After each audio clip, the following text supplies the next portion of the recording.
대한민국 임시정부 국무위원을 면임하신 오남 김성수 선생 46주기 추모제를 거행하겠습니다. 대한불교 조계종 종회의원이신 명진 스님께서 추도사를 하시겠습니다. 오남 김성수 태어스님 영전에 추도사를 올립니다. 스님께서는 청소년 시절에는 출가하여 불법 공부를 하셨고, 청장년 시절에는 만주 벌판 휘몰아치는 눈보라 속에서 조국의 독립을 위하여서 온몸을 다 던지셨고, 장년 노년 시절에는 독립된 조국, 해방된 조국에 들어오셔서 이 땅의 민주화를 위하여 애쓰시다 투옥을 당하는 그런 고통, 가난의 고통, 삶의 고통을 느끼며 살다가 1969년에 입적하셨습니다.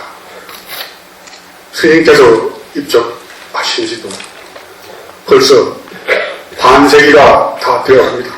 선생님께서 원했던 자유와 평화와 모든 국민들이 평등하게 사는 세상의 꿈은 아직도 멀기만 한데, 일본은 평화헌법 제9조를 고쳐서 해외 파병을 골자로 하는 헌법 수정을 하기 위해서 가진 액책을 다하고 있습니다. 선생님, 일본이 해외 파병을 한다면 어느 곳으로 할 건가를 곰곰이 생각해 봤습니다.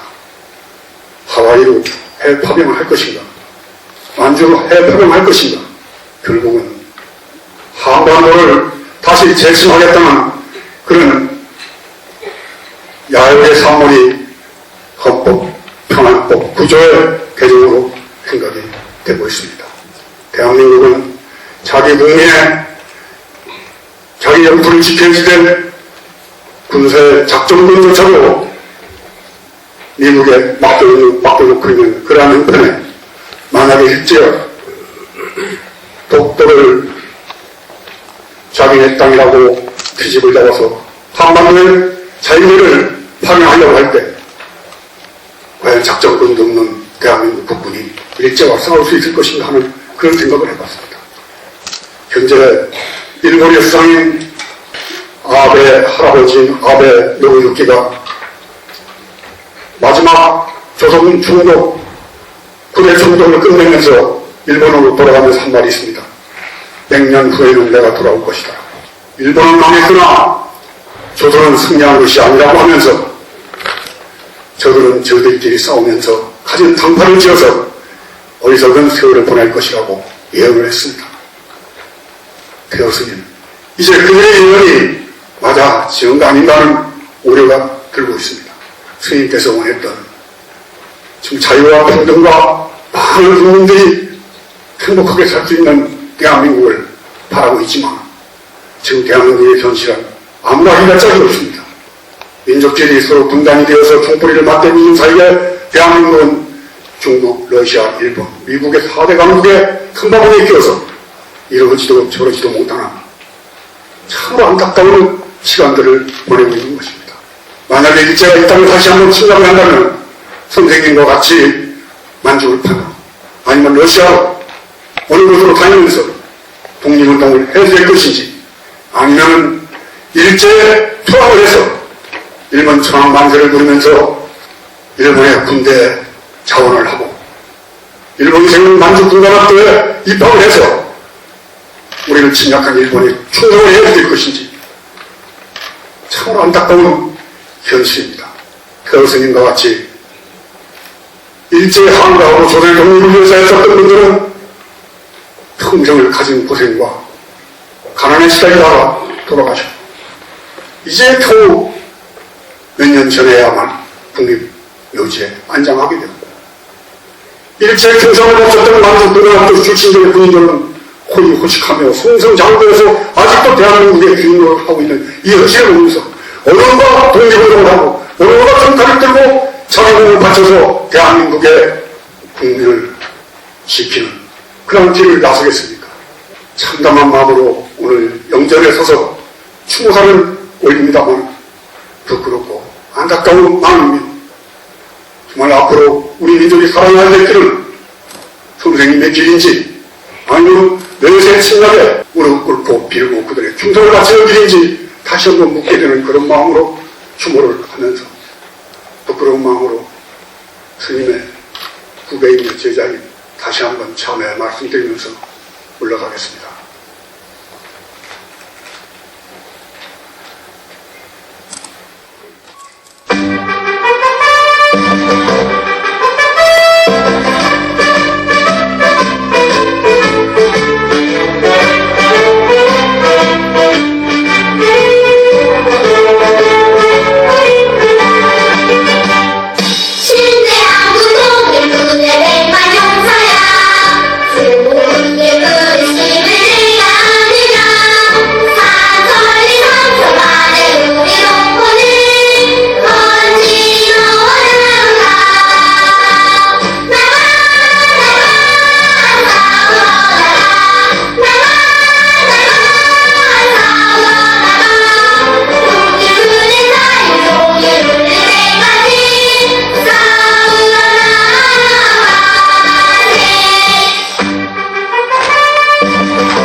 오남 선생의 양력보고가 있겠습니다.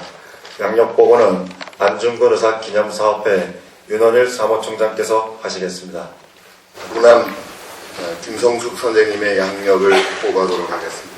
우남 김성숙 선생께서는 1988년 평안북도 철산군 서림면 강암동에서 김문환과 임천조 씨의 아들로 3월 10일 출생하셨습니다.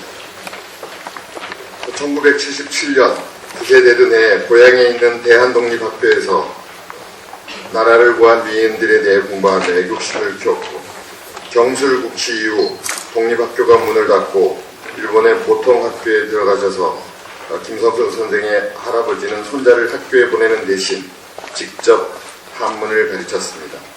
이때 배운 한문이 나중에 불교에 입문하게 되는 계기가 되기도 했습니다. 1916년 18세에서 20세까지 경기도 용문사에서 오신 풍곡 신원선사를 만나게 되고 그 길로 선사를 따라 용문사로 들어가셔서 본사인 봉선사에 계시던 월초 노스님으로부터 성숙이라는 법명을 받으셨습니다. 1918년 20세 되던 해 봉선사로 옮겨서 불교 교리를 공부하시고 월초 스님의 소개로 당시 봉선사에 출입이 잦았던 손병희와 불교계 인사인 김범린, 만해 한용운 선생 등과 고류하셨습니다.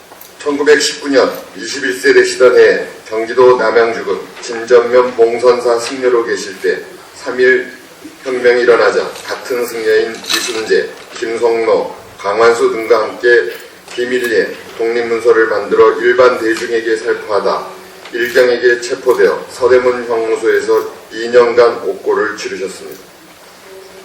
감옥에서 출소한 김성숙 선생께서는 봉선사로 잠시 되돌아갔으나 전국 각지를 돌아다니며 대중에게 독립운동을 고취시켰습니다. 20년에 일제가 문화정치를 표방하자 합법적으로 조직된 무산자 동맹, 노동공제에 참석, 노동공제에서 김성숙 선생은 충북 대산에서 일어난 소작쟁이의 진상을 서울 본회와 각 지방지회에 알리는 등 적극적 항일 민족운동을 전개하셨습니다. 1923년 25세 되던 해 불교 유학생으로 중국 북경으로 건너가 민국대학에 입학, 정치학과 경제학을 공부하며 고려 유학생회를 조직하여 회장으로 활동하시고 장건상, 김봉환 등과 더불어 혁명단체인 창일당을 조직, 혁명이란 기관지를 발행해 사회운동의 분열을 반대하셨습니다. 김산의 스승으로 함께 항일운동을 전개, 조선의열단에 가명하셨고 조선의열단에서 승려 신부님에도 선전부장으로 왕성히 활동하셨습니다. 1925년 27세 되던 해에 중국 중산 손문 선생이 영도하는 중국 혁명운동에 가담한 관계로 북경정부의 적시가 되어 북경정부로부터 추방돼 광동성 광주시 소재 중산대학으로 옮겨 정치경제학을 공부하셨습니다. 28세 되시던 1926년 300여 명의 조선 청년들을 교합해 유학 한국혁명 청년회를 조직해 기관지 혁명운동을 편집 간행하셨습니다. 28년 중산대를 졸업하시고 광동꼬민에 참여했으나 실패하고 두 군의 집으로 피신하셨습니다. 31년 상해로 이주하셔서 중국 전역의 한국인 청년들을 모아 제중국 조선청년 총연맹을 조직하셨습니다. 35년 다시 상해로 돌아와 30년대 전반기까지 일본 경제사론, 통제경제론, 산업합리화 등 20여 권의 책을 번역, 저술하시며 진보적 문필가로 활동을 하셨습니다. 37년 39세 되시던 해에 중일전쟁이 발발하자 민족해방동맹, 조선혁명자동맹, 조선민족혁명당 등을 통합하여 조선민족전선연맹을 조직하고 선전부장으로 활동하셨습니다. 1939년에서 41년에 김성수 선생은 조선민족해방동맹은 한국 강복전선과 조선민족전선연맹의 발전적 해체를 통해 대일항전의 지장을 막고 임시정부로 총단결할 것을 주장하셨습니다. 42년 대한민국 임시정부 중심으로 단결을 강화하기 위해 민족전선연맹을 해체하고 임시정부와 통합하면서 임시정부 내무차장에 취임하셨습니다. 45년 해방된 이후 종전과 동시에 12월에 조선으로 입국하셨습니다. 46년 48세 되시던 해에 임정희 미군정 자문기관인 민주의원에 참가하는 것을 반대하셨고 임정의 김규식 선생 등과 군정사령관의 자문기관이 소속된다는 것은 민족과 일찍 숨진 독립운동가 동지들에 대한 배신이라고 주장하시며 장건상, 김홍봉, 성주식 선생 등과 함께 임정을 떠나셨습니다. 이후 민주주의 민족전선에 가입하여 부의장을 역임하셨고 미군정을 반대한 혐의로 전주형무소에서 6개월간 옥고를 치르셨습니다. 49세 되시던 47년 근로인민당 결성에 참여해 중앙위원회에 선출되셨고 이승만 정권의 탄압과 당내 좌파 계열의 월북 등으로 49년 12월 근로인민당이 공식 해체되었습니다. 52세에서 53세 되시던 해에 제2대 민의원 선거 경기도 고양군에서 입후보했으나 낙선하시고 6.25 발발을 하여 조선노동당의 합류 유혹을 뿌리치시고 피신하셨습니다. 55년 57세 되시던 해에 조봉암 선생 등과 접촉하여 진보당 추진위원회에 관여하시고 5.16 이후 이른바 통일사회당 사건으로 다시 옥고를 치르셨습니다. 57년 진보당과 민주혁신당 양쪽에서 입당 또는 협력 교섭을 받았으나 제야혁신 세력을 규합한 민주혁신당을 선택해 정치위원으로 피선되셨습니다. 혁신세력 대동통일준비위원회를 조직하고 진보당과 민주혁신당은 물론 노동당, 대중당까지 모두 통합시키기 위해 노력하셨습니다. 이승만 정권은 김성수 선생을 국가보안법 위반으로 체포, 6개월 동안 옥고를 치르셨습니다.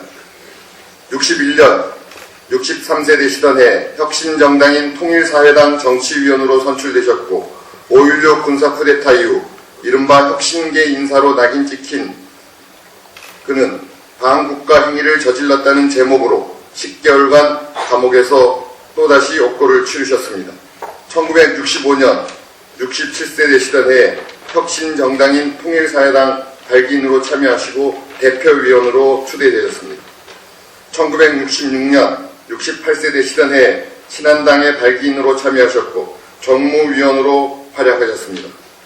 1967년 신한당과 민중당 통합으로 신민당 창당 운영위원으로 활약하셨습니다. 1968년 70세 되시던 해에 신민당 지도위원으로 선출됐으나 오랜 가난과 병고에 시달려 바깥 출입을 잘 못하시게 되셨습니다. 1969년 71세 되시던 4월 12일 별세하셨습니다. 말년에는 가난과 궁핍으로 말미암아 크게 고통받았는데 친지들의 주선으로 방한칸을 마련하고 피우정이라 칭하셨습니다. 그곳에서 서거하셨습니다. 1982년 서거 13주년에 정부에서는 고인의 공문을 기리기 위해 건국훈장 국민장을 추사하였습니다. 2004년 서거 35주년 되시던 해 7월 28일 국민묘지 위에 안장되었습니다. 2008년 서거 39년 되던 해 4월 국가보훈처 광복회 독립기념관이 이달의 독립운동가로 선정하였습니다. 이상으로 우남 선생님의 양력 보고를 마치도록 하겠습니다.